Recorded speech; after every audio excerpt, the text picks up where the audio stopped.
اعوذ باللہ السمیع العلیم من الشیطان الرجیم بسم اللہ الرحمن الرحیم ربی یسر ولا تعسر وتمم بالخیر ربی زدنی علما ولا يحسبن الذین کفروا سبقوا انہم لا يعجزون واعدوا لهم ما استطعتم من قوة ومن رباط الخیل ترهبون به عدو اللہ وعدوکم وآخرین من دونهم لا تعلمونهم اللہ يعلمهم وما تنفقوا من شيء في سبيل الله يوفى إليكم وأنتم لا تظلمون وإن جنحوا للسلم فاجنح لها وتوكل على الله إنه هو السميع العليم. یہ 3 آیات مبارکہ ہیں. سورہ انفال کی 10واں سپارہ ہے. آیت نمبر 59 سے 61 ہے یہ، یعنی 59، 58، 59، 60 اینڈ 61. ٹھیک ہے، میں نے یعنی سلپ یعنی ہو گئی میری بات. تو خیر برل ابھی یہ آپ نے دیکھا 3 آیات ہیں. اور ہرگز کافر اس گھمنڈ میں نہ رہیں کہ ہاتھ سے نکل گئے. ٹھیک ہے، وہ یہ گمان نہ کریں. ٹھیک ہے، گھمنڈ کیا یہاں پر یہ کافر یہ گمان نہ کریں، یہ خیال نہ کریں. یہ ترجمہ ہے اصل میں احمد رضا کا، تو یہ اس میں کچھ ہندی الفاظ ہوتے ہیں. یہ ہاتھ سے نکل گئے، کچھ سبقت لے گئے وہ. ٹھیک ہے، ایسا نہیں ہے. بے شک وہ عاجز نہیں کرتے. یعجزون، وہ عاجز نہیں کرتے، نہ وہ عاجز کر سکتے ہیں. اور ان کے لیے تیار رکھو جو قوت تمہیں بن پڑے. ٹھیک ہے، جو قوت تم دکھا سکتے ہو اپنی قوت اور طاقت کا بھرپور مظاہرہ کرو. یعنی کہاں پر آپ کو اپنی طاقت کا اظہار کرنا ہے، طاقت کا مظاہرہ کرنا ہے، شو کرنا ہے طاقت کو، اور کہاں پر آپ کو یعنی کہنا چاہیے کہ مسکین اور فقیر بن کر رہنا ہے. یہ دونوں ادب اور آداب قرآن نے آپ کو سکھا بھی دیے ہیں اور بتا بھی دیے ہیں. اور جتنے گھوڑے باندھ سکو کہ ان سے ان کے دلوں میں دھاگ بٹھاؤ جو اللہ کے دشمن اور تمہارے دشمن ہیں. وہ پہلے اللہ کے دشمن ہیں، عدو اللہ ہیں، بعد میں وہ کم تمہارے عدو ہیں، عدو و کم تو تمہارے ہیں.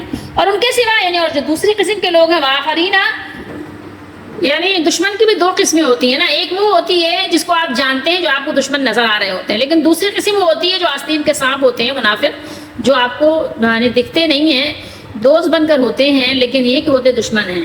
تو وہ دوسری قسم اللہ نے بیان فرمائی کہ کچھ اوروں کے دلوں میں، یعنی جو بظاہر دوست بنے ہوئے ہیں جنہیں تم نہیں جانتے. تو کیوں نہیں جانتے؟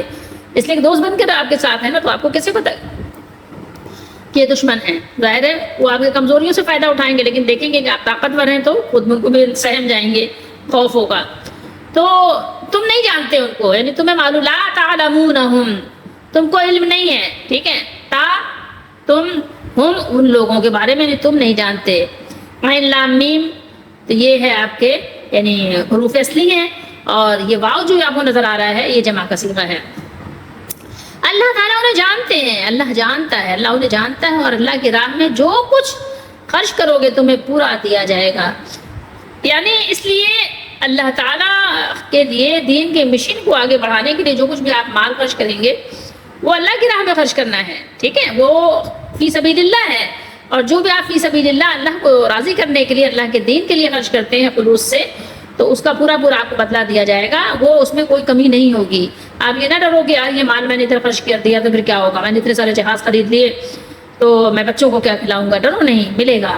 اور کسی طرح گھاٹے میں نہیں رہو گے. میں نے بتایا ترجمہ وہ ہندی کی وجہ سے آپ کو تھوڑا سا سمجھنا ظاہر دشوار ہوتا ہے. یعنی گھاٹا یعنی نقصان. ٹھیک ہے، یعنی کسی بھی طرح کی کمی نہیں ہوگی، نقصان نہیں ہوگا. ٹھیک ہے، گھاٹا نہیں ہوگا، اور کسی طرح گھاٹے میں نہیں رہو گے. ظلم نہیں کیا جائے گا، نقصان تم کو نہیں دیا جائے گا کسی بھی طرح سے. اس لیے کہ جو اللہ کے مخلص بندے ہیں ان کو نقصان نہیں دیا جاتا، بلکہ ان کو ہر صورت میں اللہ تعالیٰ فائدہ ہی دیتے ہیں. اگر ان کو کوئی تکلیف بھی آتی ہے تو اس کے پیچھے بھی ان کے لیے کوئی راحت، کوئی سکون، کوئی عزت پوشیدہ ہوتی ہے. یہاں پر اللہ تعالیٰ نے یہ بات بیان کی کہ جنہوں نے کفر کیا ان کو ہرگز ایسا گمان نہیں کرنا چاہیے. وہ ہرگز ایسا گمان نہ کریں کہ وہ بچ کر کوئی اللہ تعالیٰ سے وہ بچ کر کہیں نکل گئے ہیں، انہوں نے اپنے آپ کو یعنی بچا لیا ہے، سیف کر لیا ہے. نہیں، وہ عاجز نہیں کر سکتے. وہ عاجز نہ کر سکتے ہیں، نہ وہ عاجز کریں گے، نہ ہی وہ عاجز کرنے والے ہیں. ایسا کچھ بھی نہیں ہے. یہاں پر آپ کو ایک صیغہ نظر آ رہا ہے خیل کا. خیل خیل آپ نے سنا بھی ہوگا, نام بھی ہوتا ہے کاکا خیل.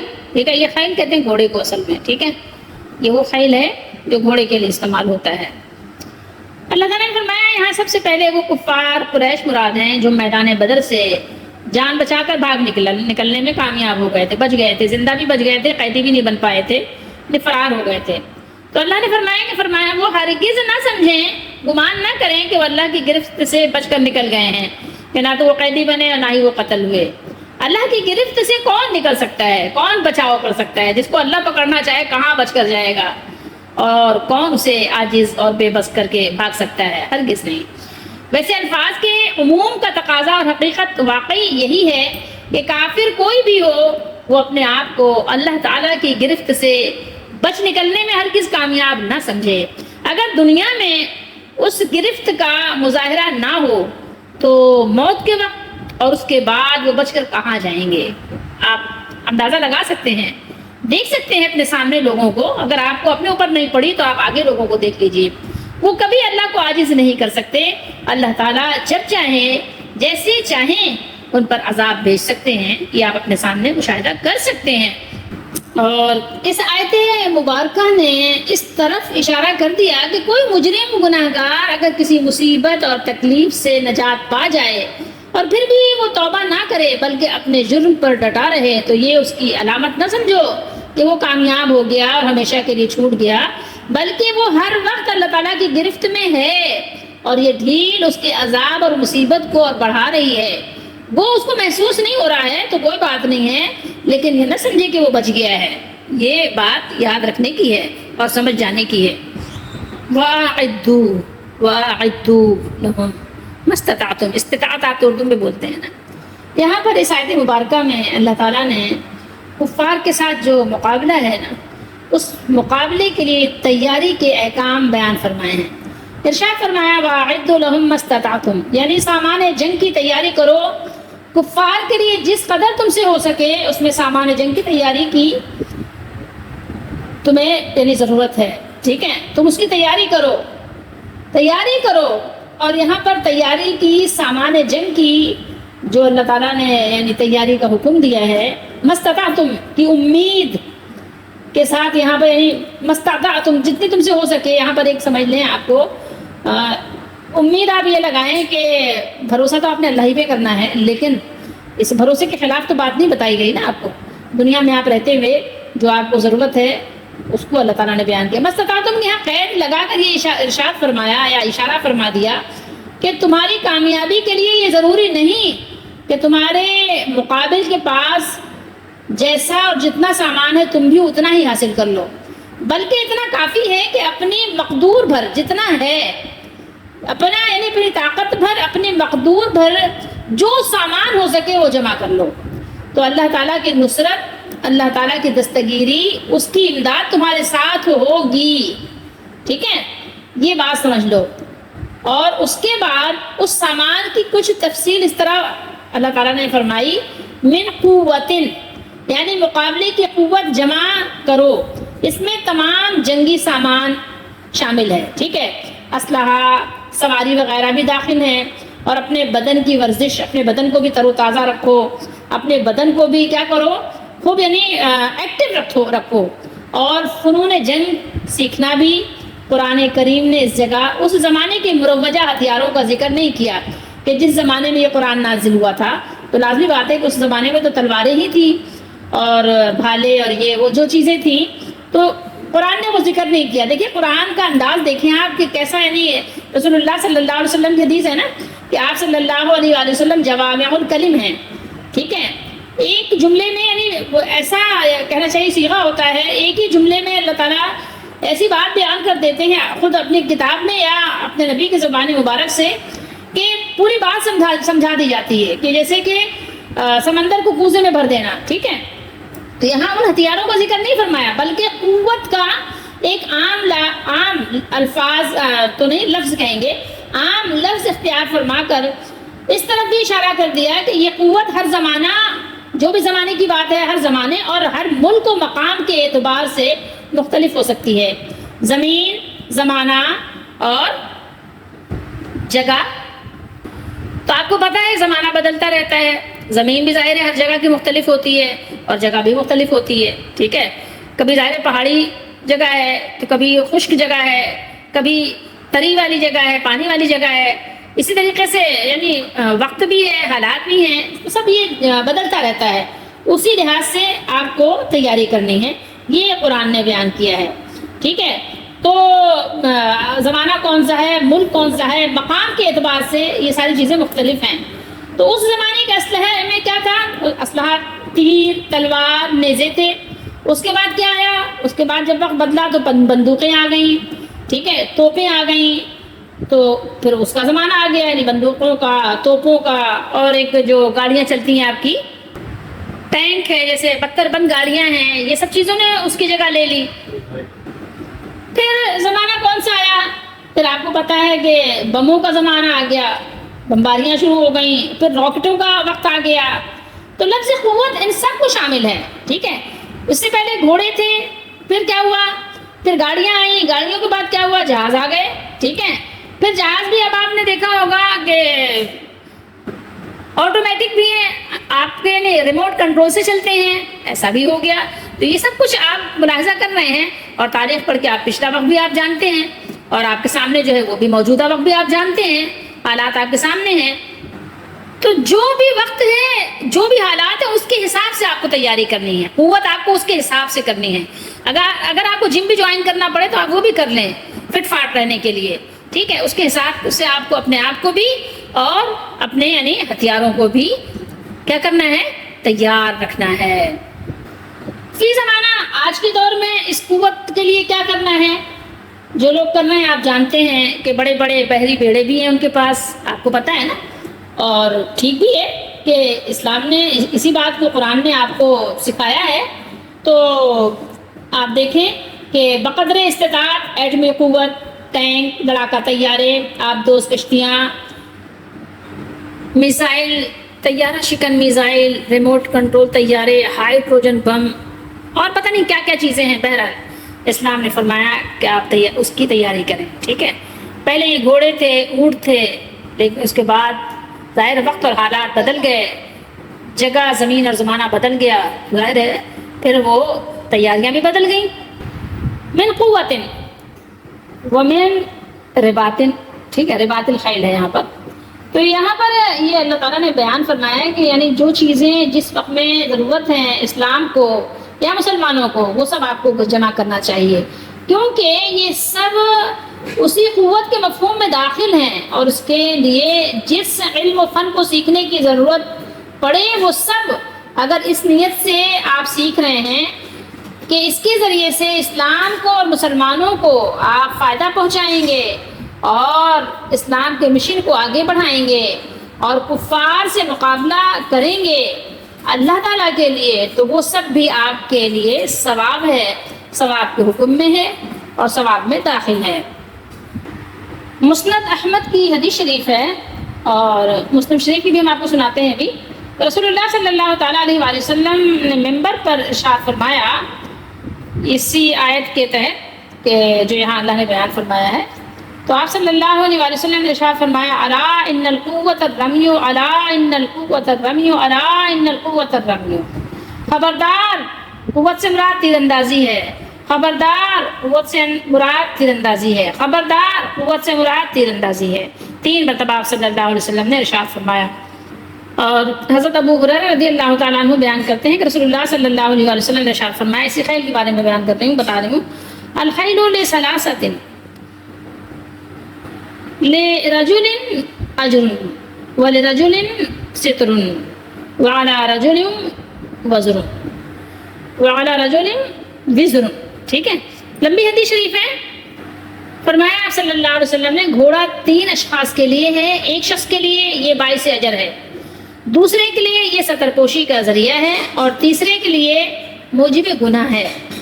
باعث اجر اس کے لیے ہے جس نے اسے اللہ کے رستے میں فی سبیل اللہ اس کے لیے باندھا، یعنی کہ اللہ تعالیٰ کے دین کو غالب کرے گا، اور چراگاہ یا باغ میں چرانے کے لیے اس کی رسی کو دراز رکھا، یعنی ڈھیلا کیا، اور اس نے اپنی رسی کی اس درازی کے ساتھ چراگاہ یا باغ میں سے جو بھی کھایا وہ اس گھوڑے کے مالک کے لیے نیکیاں بن جائیں گی۔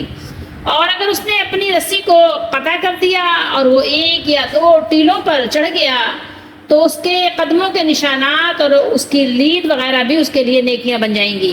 یعنی قیامت کے دن جب نیکیاں تولی جائیں گی میزان پر تو وہ سب چیزیں بھی رکھی جائیں گی جو اس کے لیے کیا ہے، نیکیوں کے پلڑے کو بھاری کریں گی۔ اور اگر وہ گھوڑا کسی نہر کے پاس سے گزرا اور اس نے اس سے پانی پی لیا، خواہ گھوڑے کے مالک نے اسے پانی پلانے کا ارادہ بھی نہ کیا ہو تو پھر بھی وہ اس کے لیے نیکیاں بن جائے گا، ٹھیک ہے، نیکی ہی بنے گا۔ یہ گھوڑا اس شخص کے لیے باعث اجر ہے، اور وہ شخص جس نے غنا اور عفت کے حصول کے لیے گھوڑا باندھا، یعنی کسی سے مانگنا نہ پڑے، سواری کی ضرورت ہو تو یعنی چلا جائے اپنی یعنی عزت بچانے کے لیے، اپنا بھرم رکھنے کے لیے کہ کسی کے سامنے جھکنا نہ پڑے، مانگنا نہ پڑے، کسی سے ریکویسٹ نہ کرنی پڑے، یعنی ایک اپنے آپ کو اللہ کے لیے لوگوں سے غنی کرنا، تو اس کی گردن اور پشت کے بارے میں وہ اللہ کے حق کو نہ بھولا، یعنی اللہ کے حق کو یاد رکھا، اترایا نہیں، تو یہ اس کے لیے ستر پوشی کا موجب ہوگا۔ اور جس شخص نے اسے فخر یا ریاکاری اور مسلمانوں کی دشمنی کے لیے باندھا تو یہ اس کے لیے باعث گناہ ہوگا۔ رسول اللہ صلی اللہ علیہ وسلم سے گدھوں کے بارے میں پوچھا گیا تو آپ نے فرمایا ان کے بارے میں اللہ تعالیٰ نے مجھ پر صرف یہ ایک جامع اور منفرد آیت نازل فرمائی، فَمَن يَعْمَلْ مِثْقَالَ ذَرَّةٍ خَيْرًا يَرَهُ وَمَن يَعْمَلْ مِثْقَالَ ذَرَّةٍ شَرًّا يَرَهُ۔ سورہ زلزال میں تو جس نے ذرہ بھر نیکی کی ہوگی وہ اس کو دیکھ لے گا، اور جس نے ذرہ بھر برائی کی ہوگی وہ بھی اسے دیکھ لے گا۔ یہ حدیث آپ پڑھنا چاہیں تو بخاری شریف میں کتاب التفسیر میں 4962 پہ پڑھ سکتے ہیں، جو میں نے ابھی آپ کو سنائی۔ مسلم شریف میں بھی حدیث موجود ہے، موطا امام مالک میں بھی ہے، یہ جو الفاظ میں نے آپ کو سنائے تھے یہاں موجود ہیں، الخیل لثلاثۃ لرجل، ٹھیک ہے، اجر، یہ یہاں پر پوری بات موجود ہے۔ حدیث قدر طویل ہے، میں نے آپ کو سنا دی ہے، آپ چاہیں تو اس کی برکت حاصل کرنے کے لیے اس کو پڑھ بھی لیں اور سمجھنے کی کوشش کرنا چاہیں تو سمجھ بھی لیں۔ اور اسی طریقے سے رسول اللہ صلی اللہ علیہ وسلم حدیث مسند احمد میں بھی موجود ہے، آپ صلی اللہ علیہ وآلہ وسلم نے فرمایا، عبداللہ بن مسعود رضی اللہ تعالیٰ عنہ نے بیان کیا، آپ نے فرمایا کہ الخیل ثلاثۃ ففرس، ٹھیک ہے، نمبر 1 للرحمن وفرس للانسان وفرس للشیطان۔ آپ صلی اللہ علیہ وسلم نے فرمایا گھوڑے 3 قسم کے ہیں، نمبر 1 رحمان کے لیے، نمبر 2 انسان کے لیے، نمبر 3 شیطان کے لیے۔ رحمان کے لیے وہ گھوڑا ہے جسے اللہ کے رستے کے لیے باندھا جائے تو اس کا چارہ، لید اور پیشاب۔ آپ نے یہاں کچھ اور چیزوں کا بھی ذکر فرمایا۔ قیامت کے دن ترازو میں نیکیوں کے پلڑے میں رکھا جائے گا۔ شیطان کے لیے گھوڑا وہ ہے جسے جوئے اور گھوڑ دوڑ کے لیے رکھا جائے، جیسے لوگ آپ نے دیکھا ہوگا یہ ریس لگواتے ہیں اور اس سے بس دل لگی اور غافل ہونے کے سامان کرتے ہیں۔ اور انسان کے لیے وہ گھوڑا ہے جسے افزائش نسل کے لیے باندھ کر رکھتا ہے، چنانچہ یہ گھوڑا اس کے لیے فقر کو ڈھانپ لیتا ہے۔ بخاری شریف ہے حدیث نمبر 2852، رسول اللہ صلی اللہ تعالیٰ علیہ وآلہ وسلم نے ارشاد فرمایا، خیر و برکت قیامت تک گھوڑے کی پیشانی کے ساتھ بندھی رہے گی، یعنی آخرت میں ثواب اور دنیا میں مال غنیمت ملتا رہے گا۔ یعنی گھوڑے کی پیشانی پر خیر جو ہے وہ لکھ دی گئی ہے کہ گھوڑے کے ذریعے سے آپ کو خیر ملتی ہی رہے گی، یہ دنیا اور آخرت میں اجر کا باعث ہی ہوگا آپ کے لیے۔ بہرحال یہاں تھوڑی سی یہ بات سمجھنے کی ضرورت ہے، من قوتن کے بارے میں نے آپ کو حدیث سنائی کہ رسول اللہ صلی اللہ علیہ وسلم نے 3 دفعہ فرمایا، یاد رکھو اصل قوت رمیون ہے۔ رمیون کا معنی کیا ہے؟ یہ لفظ ہے تیر اندازی کے لیے ویسے استعمال ہوتا ہے، تیر اندازی کے معنی میں آتا ہے، مگر اس میں تیر کے ساتھ ساتھ وہ تمام چیزیں آ جاتی ہیں جو دور سے پھینکی جاتی ہیں، جیسا کہ آپ نے پیچھے پڑھا ہے اللہ تعالیٰ کے فرمان میں، وما رمیتا اذ رمیتا، پڑھا ہے نا، سے مراد کیا ہے؟ مٹی اور کنکریوں کی مٹھی پھینکنا۔ رسول اللہ صلی اللہ علیہ وسلم کے زمانے میں دور سے مار کرنے والی جو بھی چیز تھی آپ نے جنگ میں استعمال فرمائی، حتیٰ کہ منجنیق بھی دشمن کے خلاف استعمال فرمائی، جس کے ساتھ دور سے پتھر پھینک کر قلعوں کی دیواریں توڑ دی جاتی تھیں۔ اور ہمیشہ مسلمانوں نے اپنے غلبے کے زمانے میں ہر جدید ہتھیار، مثلاً بارود کی ایجاد ہے، پھر اس کے علاوہ توپوں کی تیاری، سبھی کچھ آپ جان سکتے ہیں۔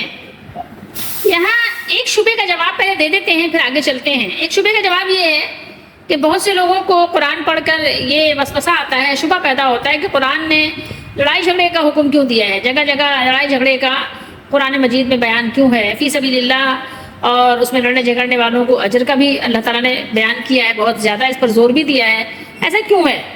تو اس کو اگر آپ سمجھنا چاہتے ہیں کہ قرآن نے حکم دیا ہے یا قرآن بھیجنے والے نے جو حکم دیا ہے، تو ذرا اس پر آپ حالات حاضرہ کی روشنی میں غور کیجئے۔ حالات حاضرہ کا جائزہ لینے سے آپ کو پتہ چلتا ہے کہ انسان جب اپنے مالک کو بھول گیا، تو جب انسان اپنے مالک کو بھول گیا، اپنے مالک کو حکم کو بھول گیا، تو اپنے آپ کو بھی بھول ہی گیا سمجھ لیجئے۔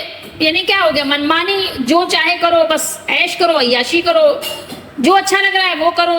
تو انسان اس نہج پہ جب چل پڑا، اس ٹریک پہ جب چل پڑا کہ اس کو کچھ یاد ہی نہیں ہے، بس وہ سمجھا کہ دنیا میں آیا ہے اور عیش کے لیے آیا ہے اور جو چاہے منمانی موج کرنے کے لیے آیا ہے، تو بس وہ جب کرنا شروع ہوا تو آپ کو اچھی طرح معلوم ہے کہ جب انسان خود اپنے آپ کو فراموش کرتا ہے تو خود فراموشی خدا فراموشی کا باعث بن جاتی ہے، تو پھر اس کی سزا طرح طرح سے ملتی ہے اور مل رہی ہے۔ آج آپ غور کریں، دنیا میں آپ نگاہ دوڑا کر دیکھیں، ہر جگہ، چاہے وہ خشکی ہو چاہے وہ سمندری علاقے ہوں، ٹھیک ہے، دنیا میں کہیں پہ بھی آپ کو امن نظر نہیں آ رہا ہے، نہ خشکی پر کہیں امن ہے، نہ سمندر کی بے قرار وسعتوں میں کہیں گوشہ عافیت اور امن آپ کو نظر آتا ہے، کہیں نہیں ہے۔ ہر جگہ، ہر ملک، ہر کوئی دیکھیں آپ تو ایک دوسرے کے لیے مارنے کے لیے طرح طرح کی تیاریوں میں مصروف اور مشغول نظر آ رہا ہے۔ کوئی کسی کو گن سے مار رہا ہے، کوئی مسجدوں میں مار رہا ہے، کوئی بمباری کر رہا ہے، کوئی خود کش حملہ کر رہا ہے۔ میں آپ کو کیا گناؤں، آپ کو خود اندازہ ہے کہ کوئی کس کو کس طرح مار رہا ہے۔ کوئی جیلوں میں پٹائی کھا رہا ہے، مارا جا رہا ہے، کوئی خواہ قید خانے میں ڈال دیا جاتا ہے، کسی میں جھوٹا الزام لگ جاتا ہے، بہت سے لوگوں پہ اپنی یعنی جو اپنے غصے ہیں نا وہ لوگوں سے نکال رہے ہیں اور خود عیاشی میں چاہتے ہیں کہ زندگی گزاریں۔ حالانکہ اس طرح سے سکون تو کسی کو بھی نہیں ہے، لیکن زمین پر جگہ جگہ آپ دیکھیں گے تو فساد کے اڈے قائم ہیں، میزائل کے اڈے قائم ہیں، جہاں سے ایٹم بم چلا کر دنیا بھر کو یعنی کیا جا سکتا ہے، زمین بوس خاکستر کیا جا سکتا ہے۔ طیارہ شکن میزائل، ریموٹ کنٹرول طیارے، ہائیڈروجن بم، نہ جانے کیا کیا مصیبتیں انسان نے بظاہر تو دوسرے کی بربادی کے لیے، لیکن خود وہ اپنے بربادی کے لیے جمع کر رکھی ہے اس نے۔ آپ غور کریں تو آپ پھر یہ قرآن کو الزام نہیں رکھیں گے۔ اللہ نے تو امن و امان سے رہنے کا حکم دیا، اللہ نے تو امن و امان سے رہنے کے سارے ادب اور آداب، طریقے، اصول، دستور سکھا دیے، لیکن جب لوگ نہیں چلتے تو آپ دیکھ لیں مختلف ممالک میں، آپ دیکھ لیں مہلک اسلحے کی دوڑ میں ایک دوسرے سے آگے بڑھنے کی، سبقت لے جانے کے لیے ملکی وسائل کو لوگ پانی کی طرح بہا رہے ہیں، ٹھیک ہے۔ ہماری آپ دیکھ لیں سماجی، معاشرتی اور خانگی زندگی بھی فسادات کی زد میں ہے۔ ہر جگہ آپ دیکھیں فساد ہی فساد ہے۔ کیوں یہ سب کچھ ہے؟ اس لیے کہ لوگ اپنے مالک کو بھول چکے ہیں، تو خود اپنے آپ کو بھی بھول گئے ہیں، یعنی خود فراموشی خدا فراموشی، ٹھیک ہے۔ تو آپ دیکھ لیں کہیں میاں بیوی کے درمیان اعتماد ہی نہیں ہے، مفقود آپ کو نظر آ رہا ہے، لڑائی جھگڑے، جذبات کی حدت، اخلاقیات کو یعنی سب جدت، یعنی بگاڑ ہی بگاڑ ہے، اخلاص کا نام و نشان نہیں ہے، افتراق ہے، انتشار ہے۔ ماں باپ اپنی عیش کوشیوں کے باعث اولاد کی صحیح اسلامی تربیت کرنے سے بیچارے عاجز بھی ہیں، قاصر بھی ہیں، بے بس بھی، پریشان بھی ہیں۔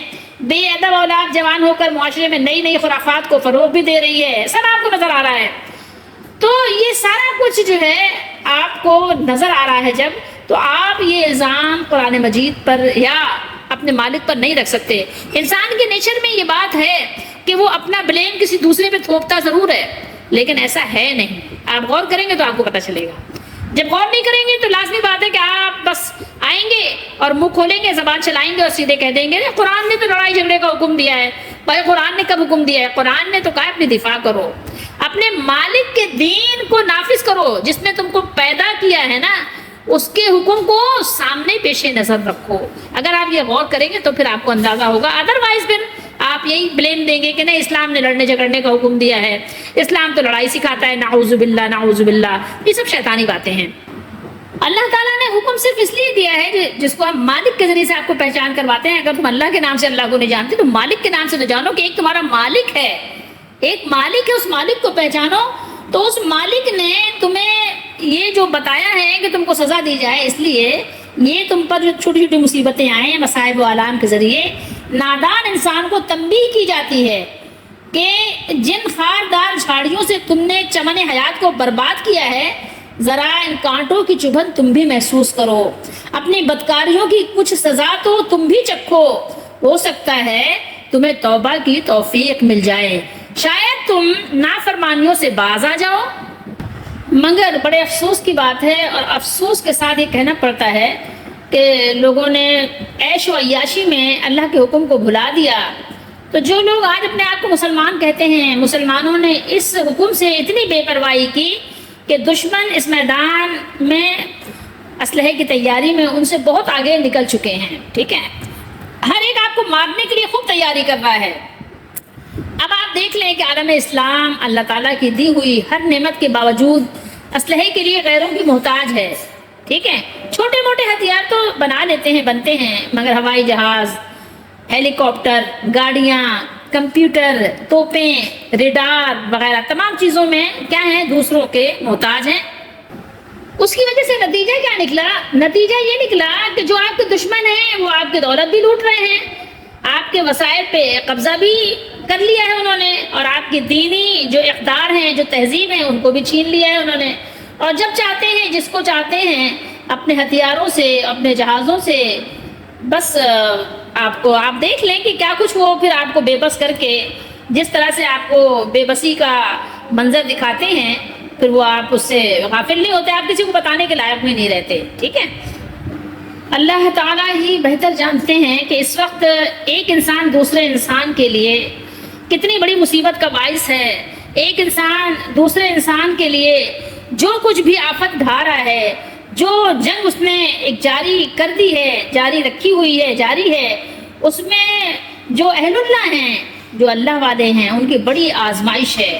اب ان کی کس قدر آزمائش باقی ہے، اور دشمنوں کی اللہ تعالیٰ سے بغاوت کی جس حد تک یعنی کہنا چاہیے بغاوت پہنچ چکی ہے، ان کی سزا میں کتنی دیر ہے، کتنی تاخیر ہے، اور اللہ تعالیٰ اپنے کن بندوں کے ہاتھوں اپنے دشمنوں کو کیفر کردار تک پہنچانے والے ہیں، یہ مجھے اور آپ کو نہیں معلوم۔ وَمِن رِبَاطِ الْخَيْلِ، یہاں پر آپ اس حکم سے سوار فوج کی اہمیت ظاہر ہے۔ ایک ہوتا ہے پیدل، ٹھیک ہے، اور ایک ہوتا ہے سوار، ٹھیک ہے، ایک جہاز میں بیٹھا ہوا انسان اور ایک پیدل چلنے والا، آپ کو پتہ ہے اس سے فرق ہوتا ہے، ٹھیک ہے، تو آپ اس کی اہمیت کو اچھی طرح جانتے ہیں۔ تو فوجی گاڑیاں، ٹینک وغیرہ جو میں نے بھی آپ کو بتایا، بختر بند گاڑیاں، جنگی جہاز، آبدوزیں، بحری بیڑے، جاسوسی کے آلات اور ادارے، اور جو آپ اعلام وغیرہ کے ذرائع سب آ جاتے ہیں، مگر ان سب کے باوجود قیامت تک جنگ میں گھوڑوں کی ضرورت اور اہمیت کبھی ختم نہیں ہوگی، نہ ختم ہوئی ہے نہ ہوگی، ٹھیک ہے۔ جو کام یہ مبارک جانور سر انجام دے سکتا ہے، دنیا کی کوئی چیز نہیں دے سکتی۔ آپ کو پتہ ہے اللہ کے نبی صلی اللہ علیہ وسلم نے فرمایا کہ اللہ تعالیٰ نے اس کی پیشانی پہ خیر لکھ دی ہے قیامت تک کے لیے، ٹھیک ہے۔ تو جب وہ اس کی پیشانی پہ خیر ہے تو آپ کو معلوم ہونا چاہیے کہ آپ کو ڈرائیونگ آتی ہے، ٹھیک ہے، آپ بہترین ڈرائیور ہیں، آپ پائلٹ ہیں، آپ ملاح ہیں، بحری مجاہد ہیں، آپ تیراک ہیں، آپ کو بہت اچھی تیراکی آتی ہے، آپ غوطہ خور ہیں، غوطہ خور ہونے کے ساتھ ساتھ گھڑ سوار ہونا بھی آپ کو لازم ہے، آپ کو گھڑ سواری بھی آنی چاہیے، اس کی پیشانی پہ خیر لکھ دی گئی ہے قیامت تک کے لیے۔ رباط یہاں مصدر ہے اور اس میں مفعول مربوط کے معنی میں ہے، یعنی وہ گھوڑے جو جہاد کی نیت سے بندھے ہوئے ہوں تاکہ جب بھی ضرورت پڑے ان پر سوار ہو کر غازی میدان جنگ گرا لیں۔ گھوڑے باندھنا یا گھوڑے ہوئے بندھے ہوئے رکھنا، دونوں کا حاصل اور حصول ایک ہی ہے کہ جب آپ اللہ کے لیے نکلیں، اللہ کے یعنی رضا کی نیت سے گھوڑے آپ پالیں، گھوڑے پالنا، ان کو باندھنا، یا پلے ہوئے گھوڑوں کو جمع کرنا سامان جنگ میں، اس خصوصیت کے ساتھ گھوڑوں کا ذکر اس لیے کر دیا کہ اس زمانے میں کسی ملک و قوم کے فتح کرنے میں سب سے زیادہ مؤثر اور مفید گھوڑے ہی تھے، اور آج بھی بہت سے ایسے مقامات ہیں جن کو گھوڑے کے بغیر فتح نہیں کیا جا سکتا، ٹھیک ہے۔ اسی لیے رسول اللہ صلی اللہ علیہ وسلم کو گھوڑے بہت پسند تھے، اور آپ نے فرمایا کہ گھوڑوں کی پیشانی میں اللہ تعالیٰ نے برکت رکھ دی ہے، اور یہ قیامت تک کے لیے ان کے پیشانی پہ برکت جو ہے لکھ دی گئی ہے۔ مفہوم ہے؟ صحیح احادیث میں رسول اللہ صلی اللہ علیہ وسلم نے سامان جنگ فراہم کرنے اور اس کے استعمال کی مشق کرنے کو بڑی عبادت اور موجب ثواب عظیم ثواب قرار دیا ہے۔ تیر بنانے اور چلانے پر بڑے بڑے جو ثواب کا وعدہ ہے۔ دنیا کو ظلم سے پاک کرنے کے لیے ظالم کا ہاتھ روکنا بہت ضروری ہے، اور دنیا میں امن قائم کرنے کے لیے دشمن پر دھاک بٹھانا بھی بہت ضروری ہے۔ بات کو اگر پوری طریقے سے آپ سمجھنے کی کوشش کریں اور سمجھیں تو آپ کو بات بہت اچھے طریقے سے سمجھ آ جاتی ہے، لیکن یہاں اس کے لیے ضروری ہے کہ آپ اتنا شعور رکھیں کہ بات کو سمجھنا چاہیں۔ ادروائز ظاہر ہے جو انسان سمجھنا ہی نہ چاہے تو اللہ تعالیٰ نے تو اس کو آپ کو بتا دیا کہ وہ تو شر البریہ ہے، وہ کیا سمجھے گا، وہ تو سمجھنا ہی نہیں چاہتا۔ اب آگے چلتے ہیں، ترہبون بہ عدو اللہ وعدوکم، فرمایا یعنی اس قدر مضبوط تیاری رکھو کہ اللہ کا دشمن اور تمہارا دشمن اور تمہارے ساتھ جو عداوت رکھنے والا ہے، دشمنی رکھنے والا ہے، قدورت کینہ رکھنے والا ہے، ہر شخص تم سے خوف زدہ رہے اور لڑنے کی جرت ہی نہ کر سکے۔ ٹھیک ہے، جرت ہی نہ کر سکے۔ اگر اس کے اندر امن سے بیٹھنے کی صلاحیت نہیں ہے تو خوف کی وجہ سے وہ امن کے ساتھ بیٹھا رہے۔ سمجھ رہے ہیں بات کو آپ؟ ورنہ مسلمانوں کو اس بات کی اجازت نہیں ہے وہ کسی کو مارے پیٹیں۔ اگر کوئی مسلمان ایسا کرتا ہے تو اس کو بھی سزا دی جائے گی، آپ کو پتہ ہے، چاہے وہ کتنے لا الہ الا اللہ محمد رسول اللہ کے تسبیحاں پڑھتا رہے، لیکن نہیں، اس کو اجازت نہیں ہے کہ کسی کو بلا وجہ ستائے، تنگ کرے یا فساد پھیلائے۔ تو ان واضح دشمنوں میں مشرکین اور جو بھی ہیں، آپ کسی کو نام لینے کی ضرورت نہیں، جتنے بھی ہیں، جو بھی ہیں، جانے پہچانے منافق ہیں یا انجانے، سب شامل ہیں۔ وآخرین من دونہم، اس سے مراد مسلمانوں کے صفوں میں کفار کے چھپے ہوئے ہمدرد منافق ہیں۔ آپ جانتے ہیں کہ سامنے کچھ اور پیچھے کچھ اور، سامنے آپ کی صلح کرواتے ہیں اور پیچھے سے آپ کو لڑواتے ہیں، آپ کو معلوم ہونا چاہیے۔ ٹھیک ہے، پھر آپ ان کی تعریفیں کرتے ہوئے نہیں تھکتے۔ تو آپ کے صفوں میں ایسے بہت ہیں، یہ نہ سمجھیے گا کہ جو آپ سے میٹھی میٹھی باتیں کر رہے ہیں وہ آپ کے اپنے ہیں، نہیں۔ اور اس کے علاوہ کئی اقوام، قومیں جو بظاہر اس وقت تمہارے خلاف نہیں ہیں، بظاہر تمہارے دوست ہیں، مگر موقع کے منتظر ہیں، موقع کا انتظار کر رہی ہیں، موقع پانے پر دل میں تم سے لڑائی کا ارادہ رکھتی ہیں، جیسے موقع ملے گا تمہاری کمزوری سے فائدہ اٹھائیں گے، لیکن تمہاری مکمل تیاری اور ہر وقت فی سبیل اللہ میں مصروف رہنا سب کو خوفزدہ رکھے گا۔ ٹھیک ہے، یہ بات یاد رکھیے۔ اور وَمَا تُنْفِقُوا مِنْ شَيْءٍ فِي سَبِيلِ اللَّهِ یوفا، جانتے ہیں پورا بھرپور۔ ٹھیک ہے، تو اللہ تعالیٰ نے یہاں پر مجھے اور آپ کو ترغیب دلائی ہے، ٹھیک ہے، کہ جو کچھ تم اللہ کے لیے خلوص سے خرچ کرو گے، جو بھی مال خرچ کرو، اپنا وقت خرچ کرو، اپنی طاقت کو خرچ کرو، ٹھیک ہے، اپنے فرصت کو خرچ کرو، اپنے ضرورت کے کام کو چھوڑ کر ضرورت کو خرچ کرو، جو کچھ بھی تم خرچ کرو، یہاں پر اللہ تعالیٰ نے خرچ کرنے کی ترغیب دلائی ہے۔ ترغیب مقصود ہے، فی سبیل اللہ خرچ کی فضیلت بہت زیادہ مقام پر اللہ تعالیٰ نے بیان کیا ہے، سورہ بقرہ میں بھی بیان کیا ہے، سورہ توبہ میں بھی ابھی مزید بیان پڑھیں گے۔ بہت زیادہ اللہ تعالیٰ نے اس کی ہمیں رغبت دلائی ہے، ترغیب دلائی ہے، اور لازمی بات ہے کہ انسان جب فوائد سنتا ہے نا، جیسے تعلیم ہے، جب بچوں کو آپ بتاتے ہیں نا، دیکھو تم پڑھو گے تو تم پائلٹ بن جاؤ گے، تم جو ہے یہ بن جاؤ گے، تم جو ہے آفیسر بن جاؤ گے، تو پھر بچے ذرا خوش ہوتے ہیں نا، تمہیں انعام ملے گا، تمہیں شیلڈ ملے گی، تمہیں کپ ملے گا، تمہیں سرٹیفکیٹ ملے گا، مس خوش ہوں گی، تو اس سے سب بچوں کو رغبت ہوتی ہے نا۔ تو بس اسی طریقے سے سمجھ لیجیے، تو اللہ تعالیٰ نے ہمیں یہاں پر یہ امیدیں دلائی ہیں کہ جو کچھ تم خرچ کرو گے، تم یہ نہ سمجھو کہ تمہارا ضائع ہو گیا، برباد ہو گیا، میں کیا کروں، نہیں، سب کچھ تم کو بھرپور طریقے سے مل جائے گا اور کچھ بھی نقصان نہیں ہوگا، تم پر کوئی ظلم نہیں ہوگا۔ پھر آگے فرمایا وَإِن جَنَحُوا لِلسَّلْمِ فَجْنَحْ لَهَا وَتَوَكَّلْ عَلَى اللَّهِ إِنَّهُ هُوَ السَّمِيعُ الْعَلِيمُ۔ آیت نمبر 61 آ گئی۔ پھر بھرپور جنگی تیاری اور فی سبیل اللہ، اللہ کی راہ میں اللہ کے دین کے مشن کو جاری رکھنے کا لازمی نتیجہ یہ ہے کہ دشمن کیا کرے گا، دشمن پھر صلح کی طرف مائل ہوگا۔ اللہ تعالیٰ نے صلح کی طرف مائل ہونے والوں سے صلح کر لینے کا حکم دیا ہے کہ اگر آپ کا دشمن لڑنا نہیں چاہتا، صلح کرنا چاہتا ہے تو آپ اس سے صلح کر لیجئے۔ صلح اچھی چیز ہے، کیونکہ اسلامی جو مشن ہے اس کا مقصد ہی اللہ کے دین کا غلبہ ہے، کہ اللہ کا دین غالب ہو ہر حال میں۔ تو وہ کوئی بھی ہو، جو بھی دشمن ہو، اس کو ضروری نہیں کہ آپ جنگی ذریعے سے آپ اس کو فتح کریں، بلکہ اگر وہ صلح کی طرف مائل ہے تو آپ بھی صلح کریں۔ مقصود یہ نہیں ہے کہ لوگوں کو مٹا دینا ہے، ٹھیک ہے، اور نہ ہی یہ مقصود ہے کہ ان کو زبردستی مسلمان بنانا ہے، ٹھیک ہے۔ تو اس صلح کے نتیجے میں بہت سی دینی بھی اور دنیاوی بھی برکات حاصل ہوں گی۔ مسلمانوں کے ساتھ میل جول کی وجہ سے کفار اسلام سے واقف ہوں گے کہ ہاں اسلام اور مسلمان کیسے ہوتے ہیں۔ تو آپ کیسے ہیں آج کے مسلمان کیسے ہیں، جس کو دیکھ کے دوسرے لوگ بھاگ جائیں کہ ان میں فرق کیا ہے، جیسے میں ویسے یہ ہیں۔ ان کا لا الہ الا اللہ پڑھنا تو ان کو تو وہ کسی مشکل سے بچا نہیں رہا ہے، ان کو نیک بنا نہیں رہا ہے، تو وہ ظاہر ہے وہ سوچتے ہوں گے کہ وہ اگر لا الہ الا اللہ کہہ لیں گے تو ان کو کیا نعوذ باللہ فائدہ ہوگا۔ آپ کو دیکھ کر تو ظاہر ہے پھر کوئی بھی آپ کی طرف آنا نہیں چاہے گا، جو آپ نے حرکتیں فی الحال اڈاپٹ کی ہوئی ہیں۔ بہرحال تو اگر اسلامی واقعی معاشرہ ہو، اسلامی ماحول ہو، تو کفار اسلام سے واقف ہوں گے، اسلام کی اشاعت بڑھے گی، جس کا نتیجہ اسلام کا غلبہ ہی ہوگا۔ اسی لیے اللہ تعالیٰ نے صلح حدیبیہ کو فتح مبین قرار دیا۔ بعض اوقات جزیے پر صلح ہوگی جو مسلمانوں کی مالی قوت میں اضافے کا باعث ہوگی، اور دنیا میں جنگ کے ماحول کے بجائے امن و اطمینان کا دورہ ہوگا، جو صرف اسلام کے غلبے کی صورت میں ہی ہو سکتا ہے۔ آپ دیکھ لیں دشمن کا جب بھی غلبہ ہوتا ہے وہ فساد برپا کرتا ہے۔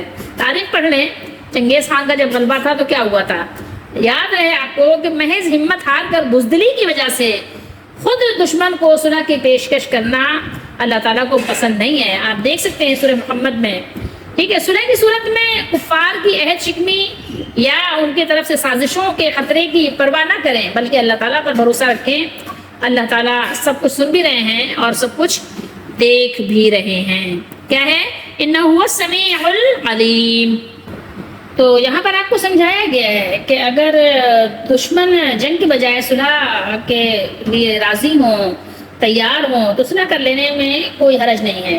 اور اگر صلح کرنے سے دشمن کا مقصد آپ کو دھوکہ دینا ہے، فریب کرنا ہے، تو تب بھی آپ کو گھبرانے کی ضرورت نہیں ہے۔ آپ کو اللہ پر بھروسہ کرنا چاہیے۔ آپ اللہ پر بھروسہ رکھیں، یقیناً اللہ دشمن کے فریب سے آپ کو بچائے گا، اور وہ اللہ تعالیٰ آپ کے لیے کافی ہے۔ لیکن صلح کی یہ اجازت ایسے حالات میں ہے جب مسلمان کمزور ہوں، ٹھیک ہے، یہ آپ کو یاد رہے کہ جب آپ بھی کمزور ہوں اور آپ کا دشمن واقعی صلح کرنا چاہتا ہو، اگر آپ کو دھوکہ دینا چاہتا ہے اور آپ کو علم ہو گیا ہے، تو اس کے لیے بھی آپ کو پھر کیا کرنا ہے، تیاری کرنا ہے۔ اللہ پہ بھروسہ تو کرنا ہی ہے، لیکن اللہ تعالیٰ نے بھروسے سے پہلے بھی آپ کو کیا سکھایا ہے، سب کچھ تیاری کرنے کے بعد اپنے مالک پہ بھروسہ کرنا ہے۔ ایسے نہیں ہاتھ پہ ہاتھ رکھ کے بیٹھے ہوئے ہیں اور اللہ پہ، کیا آپ سے کوئی کہے تیاری کرو، نہیں ہمیں اللہ پہ بھروسہ ہے، کیسی باتیں کر رہے ہو، اللہ پہ بھروسہ ہے، ہاتھ پر ہاتھ دھرے منتظر فردا ہو، ایسے مطلب انتظار کر رہے ہو کل ہماری ایسی اچھی ہو جائے گی، کچھ کرو نہیں، ایسا نہیں ہوتا۔ یہ اللہ نے آپ کو قانون بتایا ہی نہیں ہے، یہ تو دیوانگی ہے، یہ تو پاگل پنا ہے، ایسا نہیں ہے۔ اللہ تعالیٰ نے فرمایا ہے اگر تمہیں کسی قوم کی طرف سے دغا بازی کا خوف ہو تو ان کا عہد انہیں کی طرف پھینک دو اور برابر کا جواب دو، اور اگر وہ جنگ جاری رکھنا چاہیں تو تم بھی ان سے جنگ کرو۔ وَإِن جَنَحُوا لِلسَّلْمِ فَاجْنَحْ لَهَا، اللہ نے یہاں پر بیان کیا ہے نبی صلی اللہ علیہ وسلم اگر یہ صلح کی طرف مائل ہو تو آپ بھی اس کی طرف مائل ہو جائیں اور صلح کو قبول کر لیں۔ یہی وجہ ہے کہ جب حدیبیہ کے سال میں مشرکوں نے رسول اللہ صلی اللہ علیہ وسلم سے سنا کر کے 9 سال تک جنگ نہ کرنے کا مطالبہ کیا اور اس سلسلے میں کوئی شرائط بھی پیش کی، تو آپ صلی اللہ علیہ وسلم نے ان سے صلح کر لی تھی نا۔ وَتَوَكَّلْ عَلَى اللَّهِ، اور اللہ پر بھروسہ کرو، یعنی دشمنوں سے صلح کر لو اور بھروسہ اللہ پر رکھو کہ اللہ تمہیں کافی ہے، وہ کفایت فرمائیں گے اور تمہارا حامی اور ناصر بھی وہی ہے۔ اگر ان کے صلح کا مقصود تم کو دھوکہ دینا اور اپنے قوت کو بڑھانا ہے تاکہ قوت کو بڑھا کر تم کو دھوکہ دے کر تم سے جنگ کریں، تم پر اچانک دھاوا بول دیں، تو پھر کیا ہے؟ تو اللہ تعالیٰ نے فرمایا کہ اللہ تعالیٰ کو معلوم ہے کہ یہ تمہارے ساتھ کیا کر رہے ہیں، اللہ تعالیٰ تمہیں کفایت کریں گے، وہ وحدہ لا شریک تمہارے لیے کافی ہو جائے گا۔ ٹھیک ہے کہ ہم غافل ہیں نا، لیکن اللہ تعالیٰ تو سن بھی رہے ہیں، اور اللہ تعالیٰ سننے کے ساتھ ساتھ جانتے بھی ہیں۔ زمین میں خامخواہ کی خون ریزی اور قتل و غارت گری تو اچھی چیز ہے ہی نہیں، تو اس لیے اگر وہ بظاہر صلح پر آمادہ ہوں اور اندر ہی اندر تمہیں نقصان پہنچانے کی تیاریاں کر رہے ہوں، تب بھی تم صلح کے لیے بڑھنے والے ہاتھ کو جھٹکو نہیں، اس کو جھٹک نہ دو، بلکہ اسے گرم جوشی سے تھام لو اللہ تعالیٰ جس نے پہلے بھی ہر مشکل میں تمہاری مدد کی ہے، دستگیری کی ہے، وہ اب بھی قادر ہے کہ تمہارے دشمنوں کے منصوبوں کو خاک میں ملا دے اور تمہیں کامیاب کر دے، لیکن کب؟ جب کہ تم مسلمان ہو، مخلص ہو۔ اب وہ لوگ جو اسلام پر طرح طرح کے الزامات لگاتے ہیں، وہ ذرا ان آیات پر غور تو کریں۔ آپ غور فرمائیے، آپ کو پتہ چل جائے گا کہ اسلام صلح اور امن و سلامتی کا دین ہے، اور وہ اپنے ماننے والوں کو فقط اس وقت جنگ کی اجازت دیتا ہے جب جنگ کے بغیر کوئی چارہ کار نہ ہو، اور یہ اندیشہ ہو کہ اگر اب جنگ سے گریز کیا، جنگ نہ کی اور ہاتھ پہ ہاتھ دھرے بیٹھے رہے، تو جو یہ ظالم لوگ ہیں، یہ جو باطل کے ماننے والے ہیں، یہ جو بے رحم ہاتھ ہیں، یہ کیا کریں گے؟ یہ پھل سے بھرے ہوئے درختوں کو اجاڑ دیں گے، یہ ہری بھری کھیتیاں، یہ شجر ثمر بار کو جڑ سے اکھیڑ کر پھینک دیں گے۔ ان حالات میں جب کہ اب جنگ ناگزیر ہو جائے تو پھر جنگ سے فرار پھر اسلام اجازت نہیں دیتا، پھر صلح پسندی کی اجازت نہیں دیتا، اور ان حالات میں فرار، صلح پسندی کی یہ اجازت، یہ امن کی علامت نہیں بلکہ بزدلی کی علامت ہے، اور پھر یہ ظلم کو پھیلانے کی علامت ہے کہ آپ بھی سمجھ لیں کہ ظالموں کے ساتھ ہیں۔ ٹھیک ہے، اسلام اپنے فرزندوں کے لیے ہرگز یہ گوارا نہیں کرتا کہ آپ زمین پر فساد کو پھیلائیں یا فساد کو پھیلا ہوا دیکھیں تو اس کو روکنے کی کوشش نہ کریں۔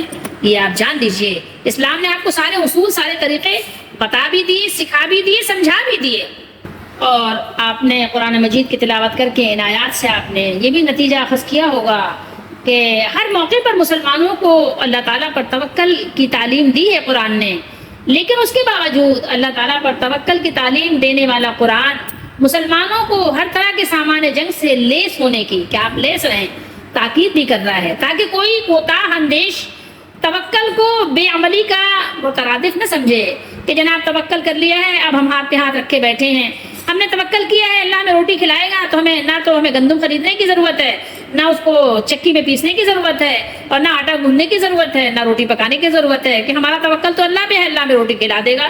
تو کوئی کہے گا کہ پاگل ہی ہو تم، ٹھیک ہے، تمہاری دو آنکھیں بھی ہیں، دو ہاتھ بھی ہیں، دو پاؤں بھی ہیں، اور تمہیں سمجھ بوجھ بھی اللہ نے دی، شعور بھی دیا، تو اب پاگلوں کی طرح تم ایسے بیٹھے رہو گھر میں، دیکھو کہ تمہارے پاس روٹی چل کر کیسے آتی ہے۔ ایسا کون سا توکل اللہ نے کہا ہے؟ ٹھیک ہے، اب جو اللہ تعالیٰ نے آپ کو یہ سارے آلات دیے، انسٹرومنٹس دیے ہیں، تو تیاری کے لیے تو اسباب بھی اسی نے بنائے ہیں، ان میں حیرت انگیز طور پر تاثیرات اسی کی حکمت نے رکھ دی ہیں، اور ان سے کام لینے کا اسی نے حکم فرمایا ہے۔